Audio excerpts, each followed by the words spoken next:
bodoh. Yang penting nggak musyrik, karena orang yang bodoh bisa dijadikan pintar oleh Allah, tapi orang yang musyrik tidak bisa dikembalikan menjadi beriman. Itulah ruginya. Orang sebelah ngasih minum, orang sebelah ngasih minum. Yes, itulah seperti itulah. Itulah apa sih? Sebenarnya sebegitu simpel ya ilmu Allah kalau yakin. Nggak ada yang susah. Beneran nggak ada yang susah. Yang susah itu mindset kita. Yang menyusahkan kita sendiri itu mindset kita. Jadi ketakutan, kekhawatiran itu yang membuat kita susah dan seperti tidak bereaksi energinya itu karena kekhawatiran itu, ketakutan itu sendiri. Izin undur Mbak, ngantuk nih. Oh iya, jam berapa? Oh jam 1 ya? Jam 12 ya? Ya mangga ya Nek, makasih ya. Thank you. Sudah join, sudah apa ya? Sudah mensupport, sudah mengikuti. Thank you very much for your support. Suka ceritanya, ikut terharu dan takjub. Alhamdulillah, semoga diberikan pemahaman yang sama ya, mungkin lebih baik dari saya. Masih live aja Nona. Masih nih, soalnya nggak bisa bikin itu Bang Saga.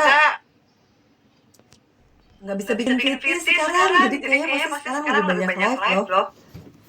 Saya posting lebih dari 10 kali, itu semuanya hilang. Nggak keposting. Udah posting kan, biasanya kalau bikin video itu kan posting kan, klik udah langsung ke posting kan.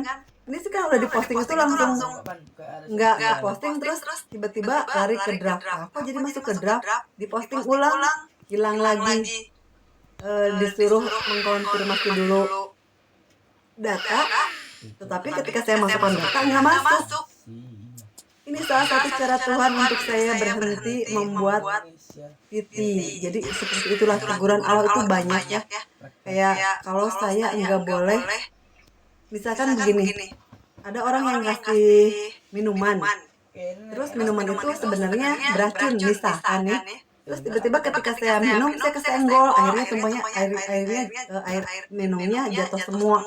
Nah, seperti itu. Jadi ketika saya membuat postingan terus berapa kali gagal, dilakukan berkali-kali gagal, berarti Tuhan tidak mengizinkan saya untuk membuat video-video TikTok lagi karena mungkin akan menyebabkan sesuatu yang mungkin tidak diinginkan. Jadi seperti itu cara Allah mengalahkan sistem. Jadi saya harus mengerti, oh ini artinya Allah memberikan sinyal, udahlah kamu jangan bikin kritik. Sekarang coba di live aja.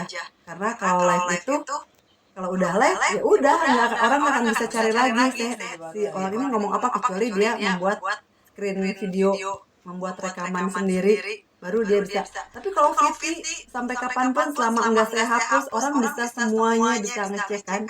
Nah Allah itu kayaknya nggak suka saya bikin VT, apalagi tentang kasus-kasus tentang kehidupan negara kita yang semrawut, tentang hukum kita yang semrawut.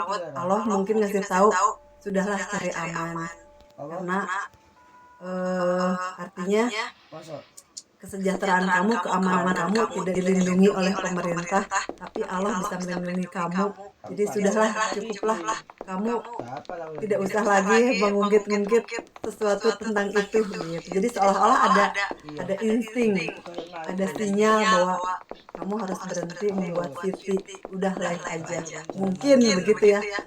Yang saya pelajari sih, ketika Allah tidak mengizinkan saya untuk berbuat sesuatu, pasti ada halangan.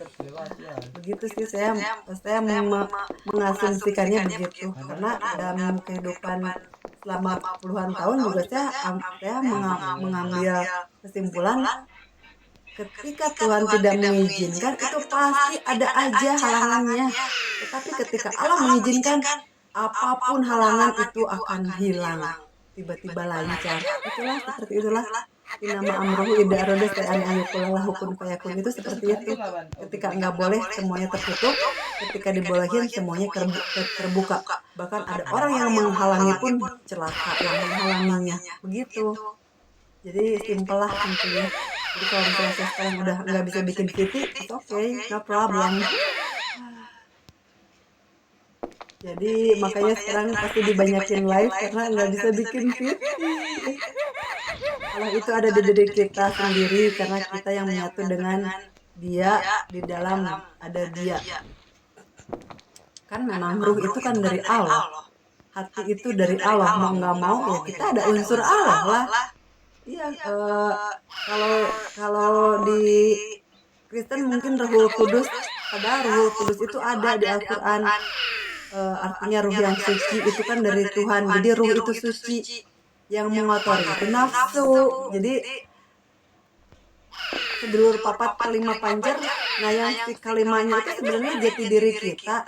Nah yang sedulur papat itu yang menghancurkan kita sebenarnya. Jadi kita bisa nggak mengalahkan si yang empat itu?